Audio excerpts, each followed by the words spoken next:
Deep sea secrets, the forgotten world. Beneath the waves.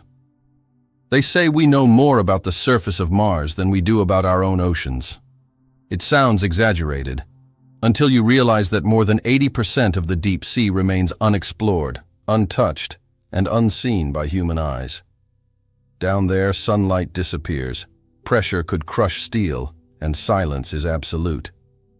Yet beneath those endless miles of darkness, something ancient waits.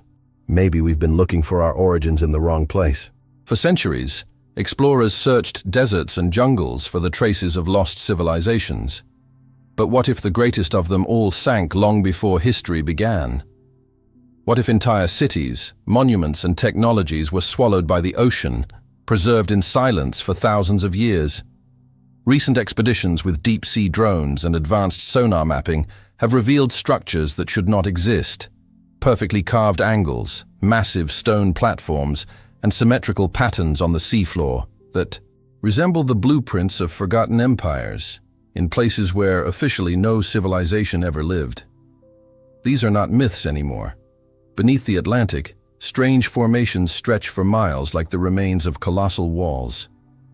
Near Japan, divers found what looks like a staircase rising from the ocean bed, a monument built by hands we can't identify. And deep under the Caribbean, an entire grid of lines and rectangles was recently detected by satellites before being quietly removed from public databases. Coincidence, error, or evidence that the past we know is only the surface of something much deeper? For every discovery we make, 100 more questions rise from the abyss. Who built these structures? How did they vanish so completely? And what could be hidden in the trenches and underwater caves we still haven't reached, where light never touches and the pressure itself guards the truth? Scientists admit they have no complete answers. Some blame geological shifts, others ancient myths of floods and cataclysms. But among divers, archaeologists, and deep-sea explorers, there's a growing whisper. The ocean remembers everything. Every secret, every fall, every civilization that thought it could never drown. In this 90-minute journey, we will descend together into that forgotten world, through sunken temples, lost technologies, and impossible ruins that may rewrite the timeline of humanity itself. You will see real images, sonar maps, and declassified recordings that have left researchers speechless. But more than that, you will feel the weight of something greater, the realization that we've barely touched the edge of our own planet's history. What lies beneath is not just mystery, it's legacy. It's the echo of an ancient world, calling through the darkness, waiting for us to listen again. So take a deep breath, because once we descend, there's no turning back. This is Deep Sea Secrets, the story of the forgotten world beneath the waves. The abyss. We don't understand. For centuries, humanity believed it had conquered the planet. We climbed the tallest mountains, crossed frozen deserts, and mapped every continent down to the smallest grain of sand. But while we looked upward to the stars, beneath us, an entire world remained untouched. A realm so vast, so alien, that even today, we understand less than 5% of what lies below. The ocean floor is the last great frontier of Earth, and perhaps the most dangerous one to explore. At just a few hundred meters deep, sunlight fades into blue shadows. At 1,000, it vanishes completely. And beyond that point, pressure increases so dramatically that even the most advanced submersibles groan under its weight. It is a place not meant for life as we know it. And yet, life thrives there, in forms that defy everything we thought we understood about biology, time, and survival. The abyss is not silent. It whispers. Hydrothermal vents roar with volcanic energy. Fissures glow like underwater lightning, and creatures that seem born from nightmares glide through eternal night. They see without eyes, speak without sound, and feed on the chemical breath of the earth itself. To them, this blackness is not hostile. It's home. And somewhere in that darkness, we keep finding traces of ourselves. Sonar scans have revealed geometric shapes on the seafloor, lines too straight, patterns too symmetrical to be random. At first, scientists dismissed them as coincidences, tricks of light and data. But as the technology improved, the anomalies didn't vanish, they multiplied. Whole regions of the deep ocean now show formations resembling walls, staircases, and vast rectangular grids, structures that appear designed. But designed by who and when? In 2012, a robotic submersible near the coast of Japan captured images of a massive stone platform rising from the seabed, the now infamous Yonaguni Monument. Some researchers claim it's a natural formation shaped by time and tides.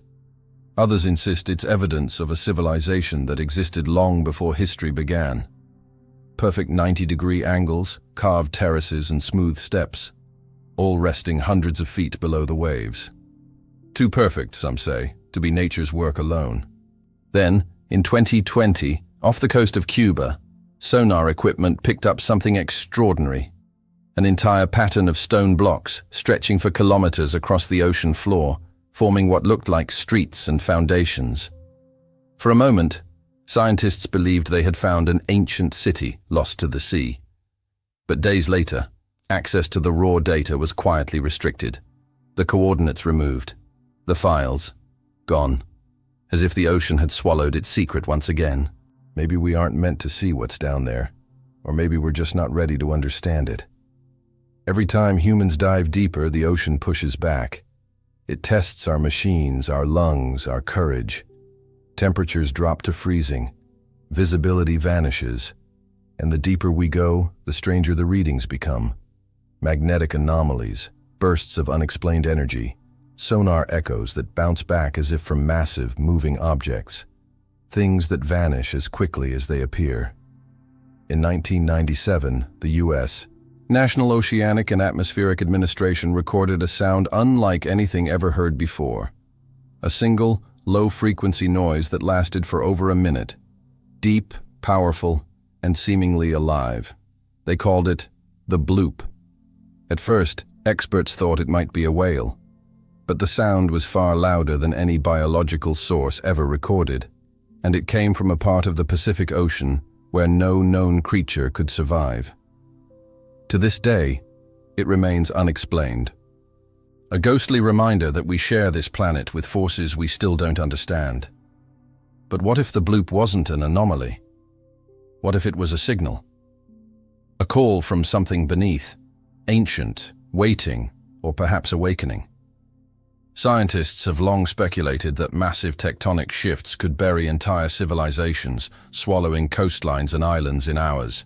If that's true, then the deep ocean may hold not just the memory of those worlds, but their survivors. Ruins, artifacts, machines, relics of a time when humanity wasn't yet supposed to exist. And maybe, just maybe, some of those ancient echoes never died. Consider this. Nearly every ancient culture, from Mesopotamia to Mesoamerica, speaks of a great flood, a world before the waters, and a civilization wiped clean by the sea. What if those stories weren't myths? What if they were memories? Every dive brings us closer to that truth, and closer to danger. Because in the abyss, curiosity can be deadly. Explorers report strange failures in equipment, sudden disorientation, even the sensation of being watched. In places where life shouldn't exist, something moves in the dark, something vast and aware. To descend is to confront the unknown, not just of the planet, but of ourselves. The deeper we go, the more we realize how fragile our understanding truly is. And perhaps that's why the ocean still guards its secrets so fiercely, because what sleeps beneath may not be ready to be found. Or perhaps it remembers what we've forgotten. Tonight, we descend into that abyss together, into the realm of silence and pressure, where truth bends like light in the depths, where the line between myth and reality blurs, and history hides under layers of darkness and time.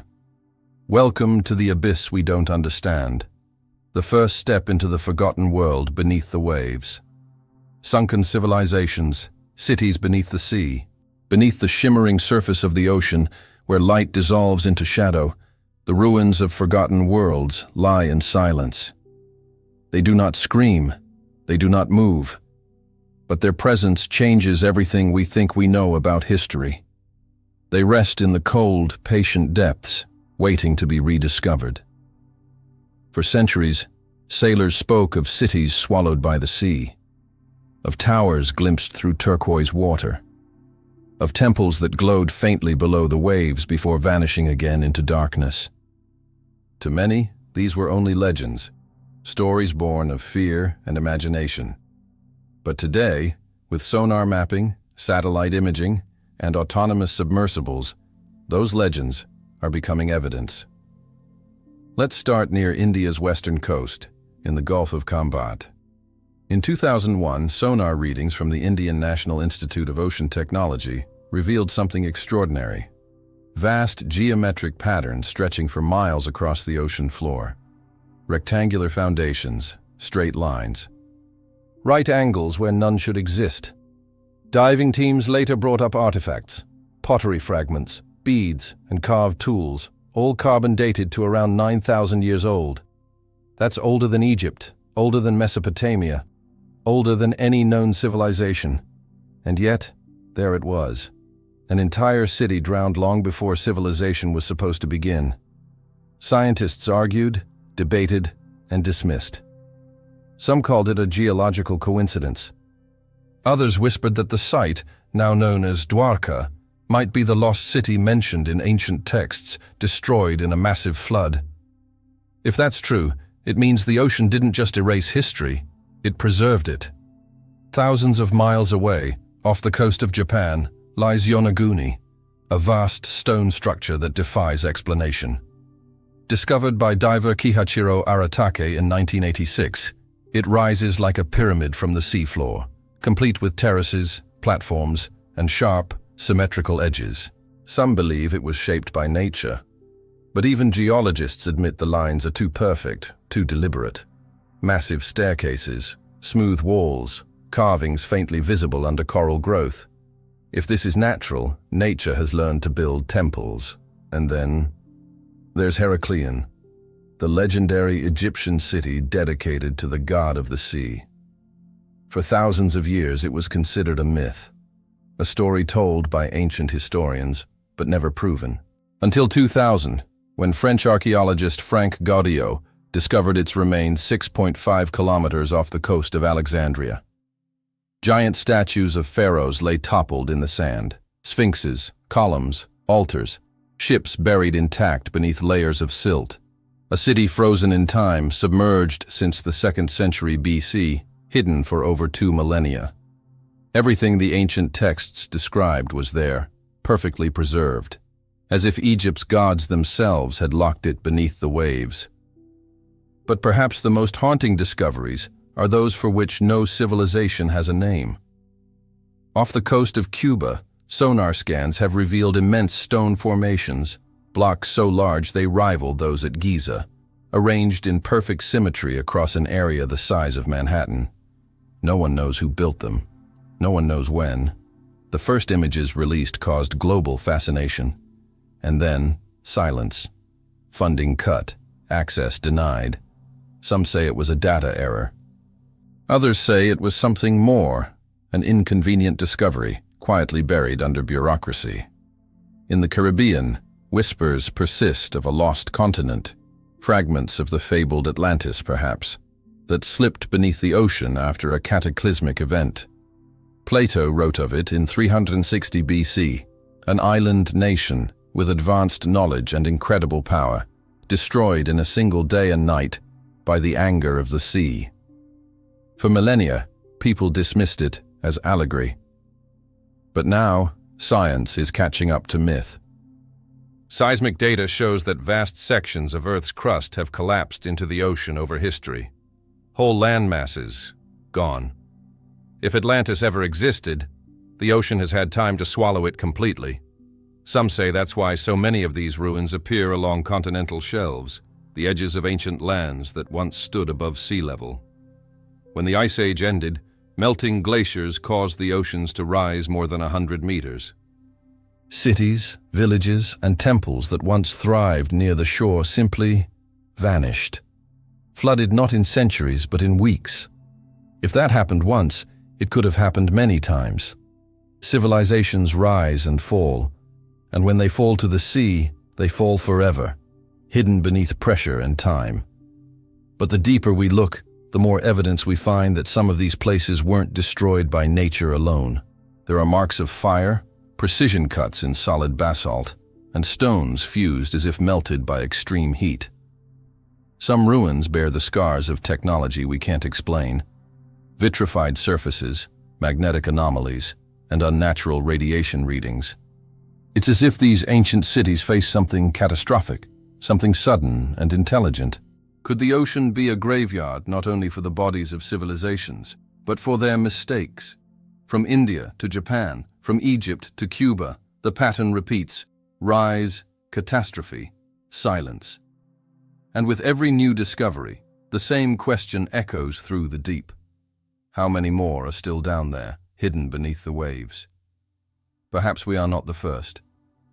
Perhaps others came long before us, built empires, raised monuments, and watched their world sink under the same ocean we now call home. And if so, what remains might not just be ruins. It might be warnings.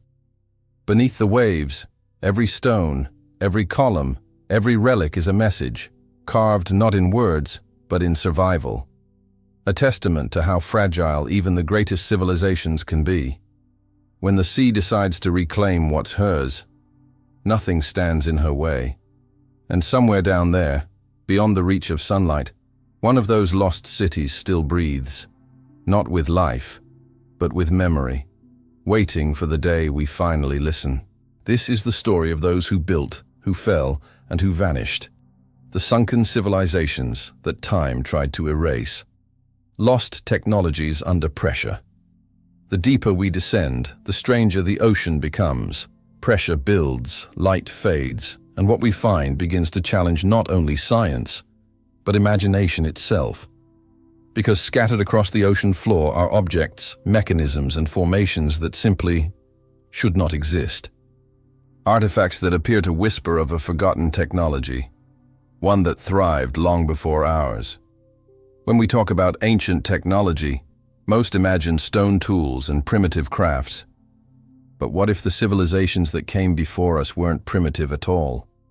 What if they reached a level of understanding we've only begun to rediscover, and then vanished, leaving fragments of their brilliance buried beneath the sea? Let's start with one of the most haunting finds of all, the Antikythera mechanism. In 1901, off the coast of Greece, divers searching for ancient treasures discovered the wreck of a Roman ship resting 40 meters below the waves. Amid statues, coins, and amphorae, they found a small lump of corroded bronze, unremarkable at first glance. But when researchers X-rayed it decades later, they uncovered something astonishing: a network of gears, cogs, and precision-cut wheels. It wasn't art, it was engineering.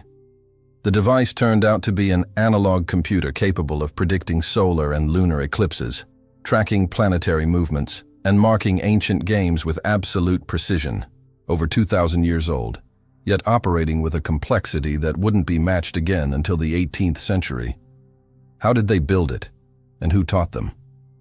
Even more unsettling, the Antikythera mechanism is not unique.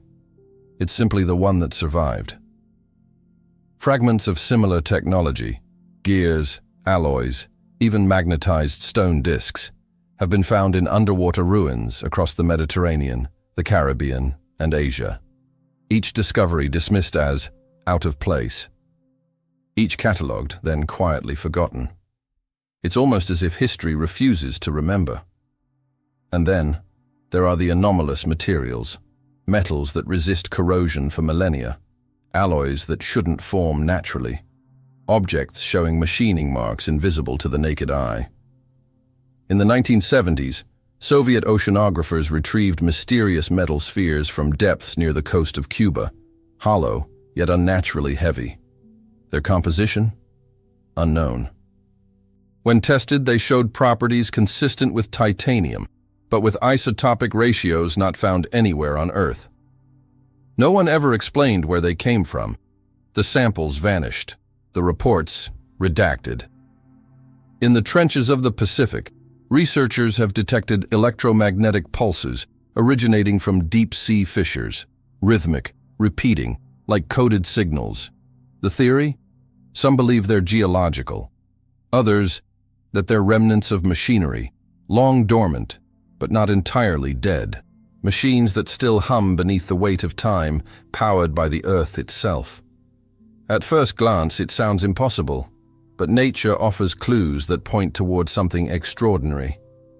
Volcanic vents deep below the ocean floor generate temperatures above 400 degrees C, enough to power entire ecosystems. If a civilization learned to harness that energy, they could have created technologies beyond our current imagination, clean, limitless, and self-sustaining. Perhaps that knowledge was lost, or perhaps it lies waiting, still alive in the dark. And yet, we dismiss it again and again. Because to admit it would mean rewriting everything, from our textbooks to our origin myths. Ancient maps show coastlines that shouldn't exist, drawn with knowledge of regions still buried under ice at the time. Some depict the ocean floor in ways no one could have known before sonar. Coincidence? Or evidence that someone once mapped the Earth long before us? In 1968, divers near the island of Bimini in the Bahamas discovered what looked like a massive stone road, perfectly aligned rectangular blocks stretching into the deep. At first, geologists called it natural limestone, but further analysis revealed something unexpected. The stones were fused with a glassy substance resembling modern concrete. Their arrangement too deliberate, too linear.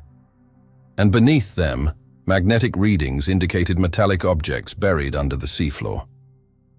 What kind of civilization could build roads capable of surviving under miles of salt water? Even stranger, ancient texts from nearly every corner of the world speak of powerful lights, machines that moved without beasts, and weapons that could summon fire from the heavens. Stories of Atlantean crystals, Vedic vimanas, and luminous stones of power. We call them myths. But myths often begin with memory. Maybe these weren't stories of gods, but of engineers. Under pressure, metal bends, light warps, and sound travels farther than on land. It's possible that some of the anomalies we detect today, strange sounds, unexplained pulses, or underwater magnetic shifts, are echoes of those ancient devices still reacting to the environment around them. The remnants of an age when technology was fused not with greed, but with the rhythms of the Earth itself. Imagine a world that powered itself with the ocean's breath, harnessing the energy of the tides, the heat of the Earth, and the pull of the moon. A civilization in harmony with its planet, until nature, or their own ambition, brought it all crashing down. When the floods came, their towers fell. When the sea rose, their secrets sank. But the echoes remained. Every strange artifact, every unexplained structure beneath the waves might not just be a clue, it might be a message. A whisper across time saying, "We were here, we knew more than you think, and we paid the price." In the silence of the abyss, technology becomes mythology, machines become relics, and what we call impossible becomes simply forgotten. As we push deeper into the unknown, we're not just exploring the limits of the ocean. We're exploring the limits of memory, the faint resonance of human brilliance buried under miles of pressure and darkness. Somewhere beneath us, beyond the reach of light, lies the proof that we were not the first to touch the power of the Earth, only the first to forget. And in the chapters ahead, as we travel even deeper, we'll uncover the evidence of how those forgotten worlds might still be alive, beating faintly beneath the crushing silence. Because what sleeps under pressure eventually wakes. The sound of the deep, echoes and signals. The ocean has a voice. It doesn't speak in words or melodies, it speaks in echoes. And those who have listened long enough say the sea is never truly silent. Even in its deepest trenches, something hums beneath the stillness, something ancient, mechanical, and alive. When sound travels through air, it fades within meters, but in water, it can travel thousands of miles, bending, echoing, refracting like light through glass. It carries memory. Every tremor, every movement, every whisper is recorded in its endless resonance. And if you know how to listen, the ocean will tell you stories. Stories we were never meant to hear. In 1997, an acoustic sensor in the South Pacific picked up a sound that defied logic. It was loud enough to be heard across the entire ocean basin. A deep, organic moan that rose and fell like the breath of something colossal. Scientists named it the bloop. At first, they thought it might be a whale, but the frequency, the amplitude, the sheer scale of it, impossible. It was 6 times louder than any known creature on Earth. No submarine, no explosion, no geological event could explain it. It came from somewhere deep, a place so remote, even light refuses to go. And then, it stopped. No repetition, no warning, just silence. For years, the bloop haunted researchers. What could create a sound so vast, so powerful, that it could ripple through the entire Pacific? And if it was alive, where is it now? That was only the beginning. Since then, hydrophones around the world have captured dozens of unexplained sounds. Julia, slow down, train, whistle, upsweep. Each with its own rhythm, its own impossible origin. Some repeat seasonally, as if on migration. Others appear once and vanish forever. To the untrained ear, they're just noise.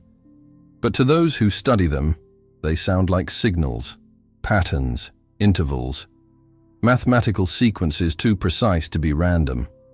Could the ocean itself be speaking? Or are these echoes the remnants of something else?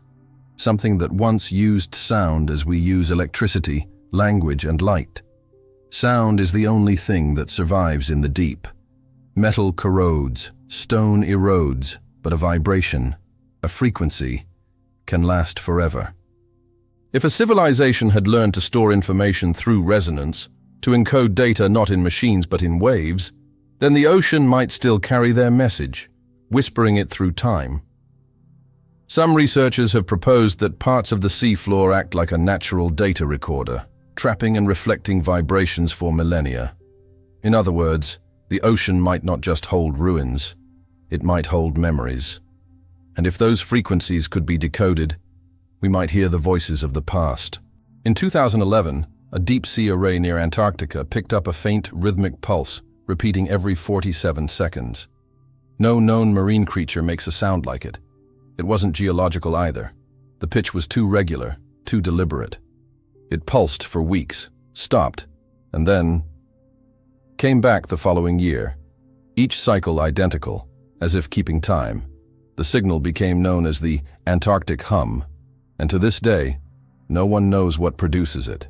Theories range from collapsing ice to secret military projects. But deep-sea explorers who've heard it firsthand describe something else. A low, harmonic vibration that seems to resonate in the bones rather than the ears. They say it feels like standing beside a massive engine that never runs out of fuel. Could something down there still be running? Something built long before we existed, still humming, maintaining, waiting. In the Mariana Trench, the deepest place on Earth, sensors once recorded what appeared to be structured sequences of sound, frequencies rising and falling in measured intervals, as if responding to each other across the abyss. A conversation? A pattern? Or simply the ocean playing tricks on us again? Maybe the real question isn't what we're hearing, but who? Some ancient myths describe the sea as a living being, a vast consciousness that remembers everything that touches it. The Greeks called it thalassa, the mother of all life. The Polynesians spoke of the ocean as a great mind, dreaming. Perhaps they weren't wrong. Perhaps what we call mystery is simply awareness, beyond our frequency, beyond our understanding. Modern science still struggles with this possibility. Our instruments record the signals, but our theories cannot contain them. So we classify, categorize, and forget. Yet the patterns persist. The hum continues. If you slow the recordings, amplify the waves, filter out interference, you begin to hear something extraordinary. Structure. It's as if the sounds contain information. Some even correspond to the geometry of nearby seafloor anomalies, almost like blueprints in sound form. Could this be coincidence? Or could these echoes be sonic imprints left behind by ancient technologies, resonant architectures still vibrating after thousands of years? Imagine an underwater power system built not with wires or metals, but with sound. Harmonic resonance, frequencies tuned to the Earth's own pulse. It might explain why some deep-sea structures emit energy fields, why divers near certain ruins report vertigo, hallucinations, or the feeling of vibration within their chest. It's not fear, it's frequency. And maybe the ocean's greatest secret isn't what's hidden beneath it, but what it's still saying. Every wave, every hum, every pulse is a fragment of a forgotten language, the language of the deep. And those who dare to listen too long sometimes don't come back the same.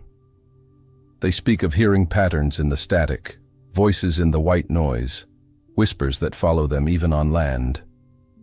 Maybe imagination, maybe memory, or maybe the ocean remembers who listened, because the sea, after all, was our first home. And like any mother, it never stops calling its children back. So when you next hear the soft rhythm of the tide, remember, beneath that gentle motion lies a symphony older than time, a choir of echoes and signals we've barely begun to understand. And in that song, somewhere, the truth hums, waiting for those who dare to hear. Vanished ships, planes, and the bottomless graveyards. The ocean doesn't just hide civilizations, it devours them. From the first sailors who set out into the unknown to the most advanced machines of the modern age, the sea has claimed everything that dares to cross her path. And the deeper we dive, the more we realize she keeps the evidence. Every wreck, every engine, every vanished life becomes part of her memory. The ocean never forgets. There are places on Earth where that memory gathers, silent graveyards beneath miles of pressure and darkness. Some are known, mapped, and feared. Others have no coordinates. They simply appear in sonar scans, then vanish again like ghosts. The most infamous of all is a stretch of ocean between Miami, Bermuda, and Puerto Rico, the so-called Bermuda Triangle. A zone whispered about for decades, where ships disappear without distress calls and planes vanish mid-flight, never to be seen again. Skeptics call it myth. But the ocean doesn't care for explanations. She only cares for silence. Since the early 1900s, more than 1,000 vessels and aircraft have gone missing in that region. Not wrecked, not destroyed, just gone. One moment they're there, radar contact, radio clear, and the next, nothing. No debris, no oil slick, no signal. Only an empty ocean, calm as glass. In December 1945, 5 U.S. Navy torpedo bombers, Flight 19, vanished during a routine training mission. The pilots were experienced, the weather was clear. Their final transmission was chilling. Everything looks strange. The ocean doesn't look like it should. They were never found. Even the rescue plane sent to search for them disappeared, with 13 men aboard. 80 years later, not a trace has been recovered. Thousands of miles away, in the Devil's Sea off the coast of Japan, similar stories unfold. An area of calm waters where compasses spin and communication fails. Fishing boats drift into mist and return empty, their crews never seen again. In 1955, a research vessel named Kayo Maru No. 5 vanished while studying the region's magnetic anomalies. 31 scientists, gone without a trace. The only thing ever recovered was a fragment of hull, washed ashore months later, burned as if by invisible fire. What connects these graveyards of the sea? Coincidence? Malfunction? Or something deeper? A force within the ocean that rejects intrusion. When modern technology entered the abyss, it didn't fare much better. In 1968, the American submarine USS Scorpion disappeared in the Atlantic while carrying nuclear torpedoes. It sent a single distorted message before contact was lost. Mechanical failure. But the recordings from underwater microphones told another story. A sudden, deafening implosion, as if crushed from the outside. When the wreck was finally found 10,000 feet down, the hull was folded inward like paper. No explosion, no evidence of sabotage, just the pressure of the sea, or something more deliberate. In the Pacific, the Soviet K-2-19 met a similar fate, its crew reporting strange readings on sonar moments before the disaster, metallic echoes that moved as if alive. Witnesses spoke of a shadow the size of a city drifting below them. It's written in their logs before they were sealed away forever. Across the oceans, thousands of shipwrecks lie undiscovered, not scattered, but clustered in eerie patterns. Their positions, when mapped, form lines that seem almost intentional, as if something beneath the surface drew them in, one by one, across centuries. And at the center of many of these lines, massive underwater formations that resemble ancient gateways or trenches shaped by design, places that consume. In 2014, an unmanned submersible exploring the Puerto Rico Trench recorded metallic echoes matching the composition of modern alloys, at depths beyond the limit of human-built vessels. When the data was analyzed, the sonar image revealed a circular object nearly 200 meters wide, half buried in sediment. It emitted a faint electromagnetic pulse that interfered with every instrument nearby. 2 minutes later, the submersible lost power. It never returned. Divers call it the abyssal pull, the sense that something is watching from below, waiting. Veteran oceanographers describe hearing voices on communication lines, distorted words that mimic their own transmissions seconds after they speak. Technicians blame interference. The divers are not so sure. But the ocean's graveyards aren't limited to machines. They hold something more precious: memory. In the depths of the Mediterranean, archaeologists have found wrecks so well preserved that amphorae still stand upright on their decks, as if the crew will return any moment. Personal belongings, tools, even footprints frozen in silt. Moments suspended in time. The sea swallows, but it also preserves. And sometimes, what it keeps is too perfect. As if these ships never aged. As if time itself stands still below a certain depth. Could the ocean hold pockets where time flows differently? Places where the laws of physics bend, where energy loops endlessly, trapping anything that enters? It sounds like science fiction, yet even physicists admit that extreme gravitational and magnetic fields can distort time perception. And the ocean floor is full of both. Perhaps these graveyards are more than coincidence. Perhaps they are boundaries, thresholds between worlds we're not meant to cross. Every vessel that vanished might have passed through one. Every pilot who disappeared might have seen what lies on the other side. And if so, what if some came back? Throughout history, sailors have reported encountering ships adrift with no crew. Lights still burning, instruments running, meals half-eaten. Ghost ships, they called them. But what if they weren't ghosts at all? What if they were echoes, vessels pulled into a place outside time, then released decades later, unchanged, their crews gone, but their machines still breathing? The ocean keeps no calendar. To her, 1,000 years is a single wave, and everything she takes, she eventually returns, reshaped, unrecognizable, and full of silence. Every wreck on the seafloor is a monument, a gravestone written in metal and coral. Somewhere down there, the Scorpion still sleeps beside forgotten triremes, submarines beside wooden masts, human ambition beside its own undoing, all resting together in the cold, black cathedral of the deep. And in that cathedral, nothing dies. It only transforms. Because the ocean doesn't destroy, she keeps. She remembers. She waits. Alien landscapes, underwater architecture and anomalies. The deeper we descend, the stranger the world becomes. Shapes emerge from the darkness, impossible angles, colossal arcs, and patterns that defy both nature and reason. They rise like the bones of forgotten giants, scattered across the seafloor. And as the lights of our submersibles sweep across their surfaces, one thought lingers in every mind. This cannot be natural. Some call them rock formations, others monuments. But to those who have seen them with their own eyes, the so-called alien landscapes of the deep ocean, they feel deliberate, constructed, as if some ancient architect once walked the ocean floor and carved their blueprints into stone. One of the most striking examples lies off the coast of Japan, the Yonaguni Monument, rising 80 feet high from the seabed.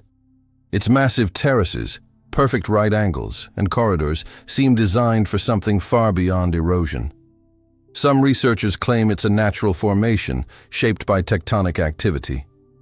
Yet the precision of its geometry, the staircases, the walls, the platforms aligned almost perfectly to the cardinal directions, tells another story.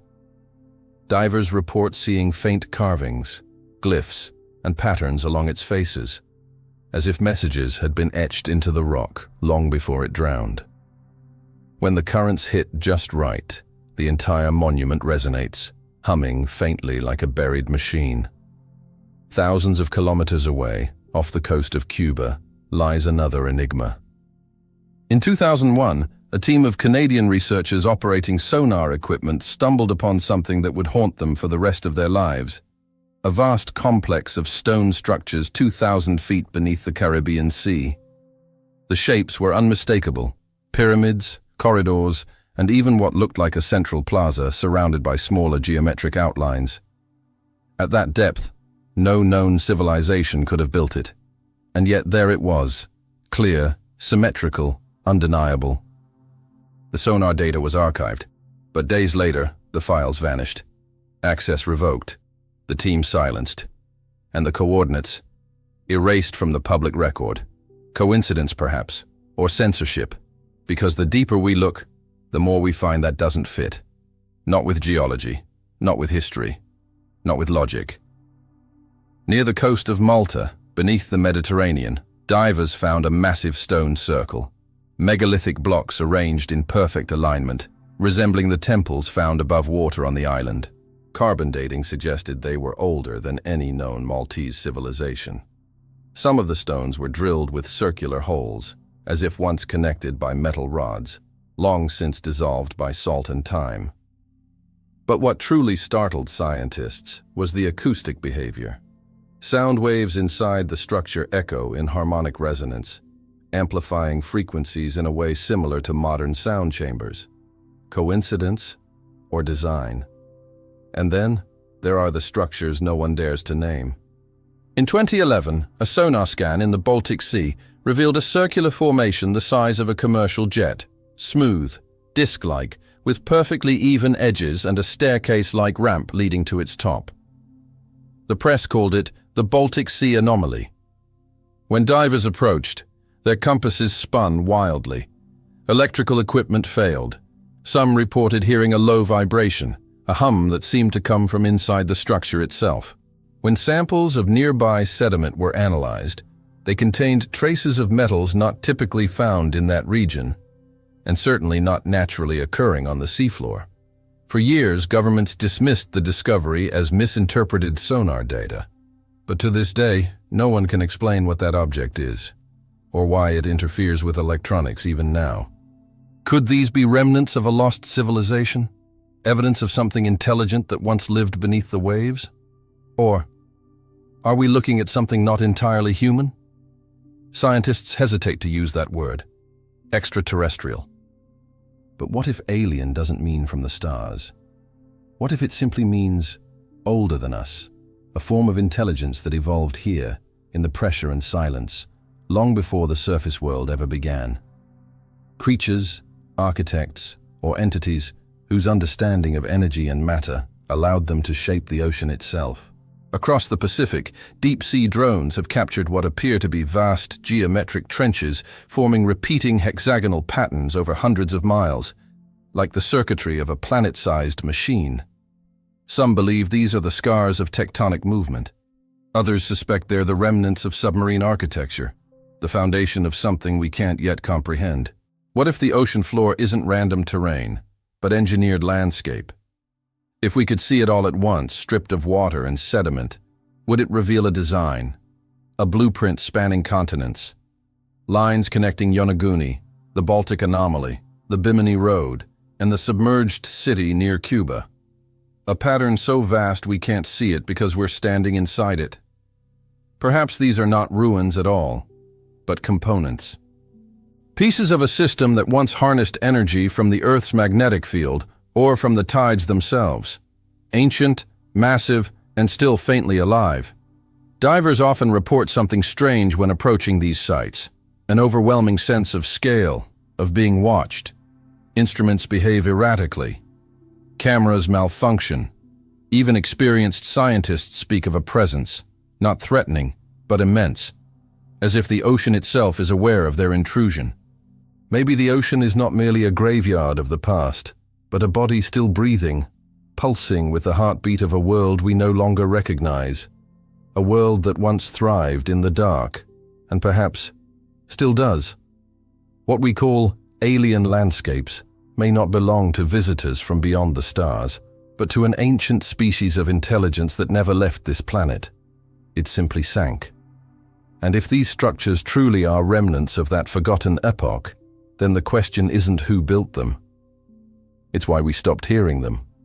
As sonar and mapping technologies grow sharper, the outlines of that hidden architecture are becoming clearer, step by step, echo by echo. And with every new scan, the ocean reveals another fragment of a blueprint that could change everything we know about our place in the universe. Because maybe the greatest alien world is not up there, but right here, beneath our feet, under miles of pressure and silence. The only question left is, what happens when we finally wake what sleeps inside it? Hope from the depths, meaning of the hidden world. For hours, we've descended through darkness, past ruins, whispers, and the silence of things that no longer breathe. And yet, somewhere between fear and wonder, a realization begins to form. Maybe the ocean isn't just a tomb of the past. Maybe it's a mirror of everything we've forgotten about ourselves. Because in the deepest silence, where no light survives, life still finds a way to exist. Tiny organisms glowing softly in eternal night. Creatures thriving in conditions that would destroy us in seconds. They bend, adapt, and bloom in pressure that could crush steel. Living proof that even in the most impossible places, there is always resilience. Perhaps that's the ocean's greatest secret. Not the cities, not the ruins, not the machines, but the reminder that life endures. That creation finds a rhythm even in chaos. That hope can exist in absolute darkness. Every deep-sea explorer who returns to the surface speaks of the same thing. Not the fear, not the danger, but the awe. They say that when you look into the abyss long enough, you don't just see emptiness. You see reflection. You see the pattern of something greater, something alive, within and without. Maybe the ocean isn't hiding from us. Maybe it's protecting something. The memory of a world that understood balance.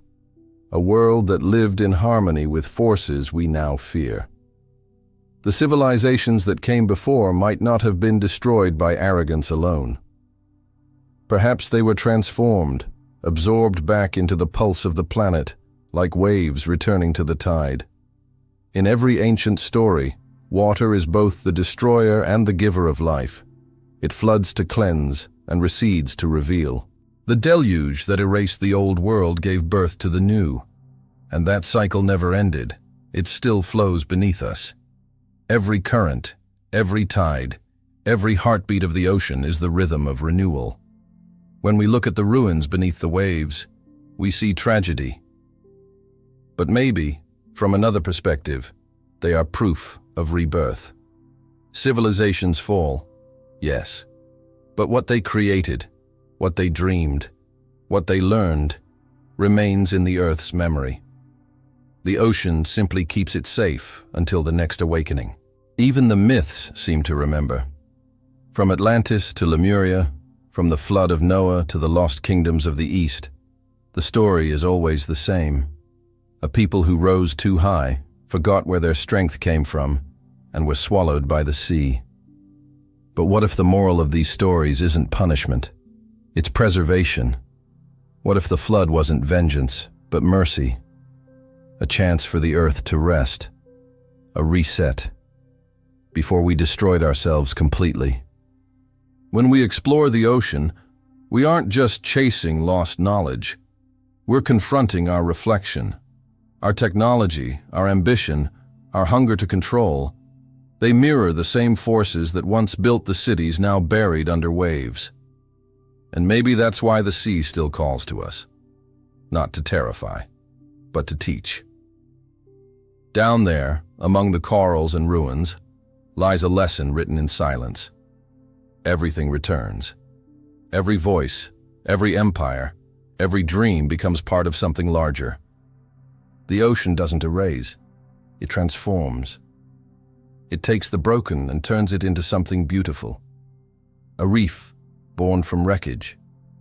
A new world built on the bones of the old. Even in tragedy there is design.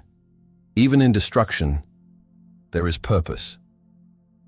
Perhaps that's what those ancient builders understood, that life is not measured by how high we climb, but by how deeply we connect. They built monuments to endure the tides, but maybe the real monuments were the ideas they left behind: harmony, humility, continuity. Lessons carved not in stone, but in water. When we listen to the hums and echoes from the deep, we're not just hearing random noise. We're hearing memory, the ocean's way of reminding us that the past is never truly gone. That energy, once created, never disappears. It only changes form, waiting to be found again by those who still listen. And perhaps that's why, in the darkest parts of the ocean, bioluminescent life exists. Creatures that glow softly in eternal blackness. It's as if the universe itself placed little lanterns there, beacons of hope, to remind us that no darkness is absolute, that even here light persists. Every dive, every discovery, brings us closer not just to understanding the ocean, but to understanding ourselves. We are made of salt, of water, of the same minerals that drift in those depths. The ocean is not separate from us. It's where we began. Its rhythm is our heartbeat, its pulse our breath. Maybe that's why we fear it so deeply. Because it feels like home. So when we look into the abyss, maybe we aren't looking down. Maybe we're looking back, into the origins of consciousness, of creation, of faith itself. Because before we built temples on land, we built them in our hearts. And before we looked to the stars for answers, the answers were already here, drifting beneath the waves. The ocean's final message isn't one of fear, but of faith. Not in gods or myths, but in life itself, the infinite, unstoppable force that survives in every corner of existence. The abyss doesn't just remind us what we've lost. It shows us what we still are, resilient, luminous, and endlessly reborn. Hope doesn't live above the surface. It lives down there, in the quiet, in the pressure, in the dark, waiting for us to remember that even in the coldest depths, light still finds a way. What happens next? The next frontier of ocean secrets. The ocean is not done speaking. Even now, as we surface, breathless, blinking against the sunlight, we can still feel its weight on our skin. It lingers, like memory, like something that doesn't want to be forgotten. For centuries, we've looked at the ocean as a barrier, a wall separating us from the unknown. But what if it's the opposite? What if it's a door, one that opens only when we're ready to understand what lies beyond? Every discovery we've made beneath the waves has rewritten the story of who we are. Each ruin, each artifact, each unexplained sound pushes the boundaries of what we call possible. And yet, what's most astonishing is how little we've seen. Less than 5% of the ocean floor has been mapped in detail. 95% remains untouched, unseen, a living archive of the planet's oldest memories. A reminder that mystery is not the absence of knowledge, it's the promise of more to come. New technologies are piercing the darkness. Autonomous drones, laser sonar, and deep-sea AI scanners capable of visualizing terrain once thought unreachable. We're finding canyons deeper than Everest is tall, mountain ranges larger than the Andes, and thermal vents bursting with chemical life that may mirror the origins of biology itself. In those depths, nature doesn't just survive, it reinvents itself. And maybe, so should we. What lies beneath may not only explain the past, it might define our future. In the frozen waters of Antarctica, scientists have recently detected vast networks of liquid lakes trapped under miles of ice, places untouched for millions of years. Microbes found there possess genetic structures unseen anywhere else on Earth. To them, pressure is not death, it's home. And if life can exist there in complete darkness, perhaps it exists elsewhere too, hidden in oceans beneath distant moons, or even deeper within our own planet. The ocean is not a world apart. It's the origin of every world. Our myths, our fears, our gods, they all came from the sea, and every time we descend, we return to that beginning, to that moment before language, before light, when all life was one. Still, for all our technology, for all our exploration, there remains something we cannot measure, that feeling when the abyss looks back. It reminds us that discovery isn't just about what we find. It's about what we become in the process. Humility, curiosity, reverence. Because no matter how advanced we grow, the ocean remains the greater mind, patient, vast, eternal. It doesn't rush to reveal its truths, it waits. And every so often, it lets one secret rise to the surface, just enough to remind us that we are guests, not conquerors. Borrowers of time in a world that existed long before us, and will exist long after we're gone. Perhaps that's why so many explorers describe the same emotion when they resurface. Not triumph, but peace. As if the ocean has whispered something to them, something wordless, but understood. That the unknown is not to be feared, it's to be respected. And in that respect, there is beauty. Maybe the answers we seek, about who we are, where we came from, and where we're going, aren't hidden among the stars after all. Maybe they've been beneath us the entire time, waiting in the quiet hum of the abyss, not lost, not buried, simply waiting for us to listen. And as the sun sets over the waves, casting golden light across the endless horizon, one truth remains. The ocean doesn't belong to us. We belong to it. It is our past, our origin, our silent teacher. Every tide that rises, every current that shifts, is a pulse of time, a reminder that the earth still dreams, and that dream is alive in every drop. The next frontier of exploration isn't about conquering new worlds, it's about rediscovering the one we never truly understood. A world that has always been speaking, and only now are we learning how to hear. So if you listen, really listen, to the rhythm of the waves, you might notice something, a pattern, a pulse, a faint vibration that connects every living thing, every lost memory, every forgotten song of the deep. That sound you hear, it's not just the ocean breathing, it's the earth remembering, and somewhere, beneath those endless waves, another secret stirs, waiting for its turn to rise. The last breath of the deep. There is a moment when you rise from the depths, that the ocean no longer feels like water.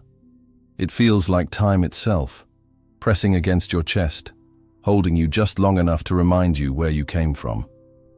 And when you finally break the surface, you realize nothing will ever sound the same again. You've heard it now, the hum beneath the silence. You've seen the ruins that sleep in the dark. You've felt the weight of history and the pulse of something older than memory. And though we return to the surface, part of us always stays below, listening. The ocean changes everyone who meets it. It teaches patience. It humbles arrogance. And in its infinite stillness, it speaks of balance, the kind we've forgotten above the waves. Up here, we rush, we build, we consume. Down there, everything waits. Everything endures. Nothing is wasted. Even death becomes creation. Even silence becomes song. Maybe that's what the ancient builders knew, that eternity isn't found in monuments or machines, but in motion.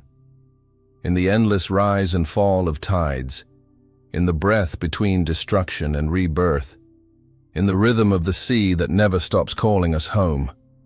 Because the truth is simple and terrifying and beautiful all at once. The ocean doesn't need us, but we need it. To remember, to heal, to understand that the unknown isn't our enemy. It's our origin. Somewhere beneath those waves, the past still stirs. Not in anger, not in revenge, but in patience. Waiting for us to finally see that we were never separate from it. That everything we are, our fears, our dreams, our questions, began down there, in the quiet, in the dark, in the breath of the deep. So when the tide returns tonight, listen closely. Behind the sound of the wind, behind the breaking of waves, you might hear it, faint but constant, a whisper older than mankind. A voice not asking to be found, but reminding us that we never left. And as the horizon fades into dusk and the last light sinks into the water, the ocean exhales, slow, eternal, alive. Its secrets remain, for now. But they are watching, waiting. And someday, when the world grows quiet enough again, they will rise, not to be discovered, but to be remembered.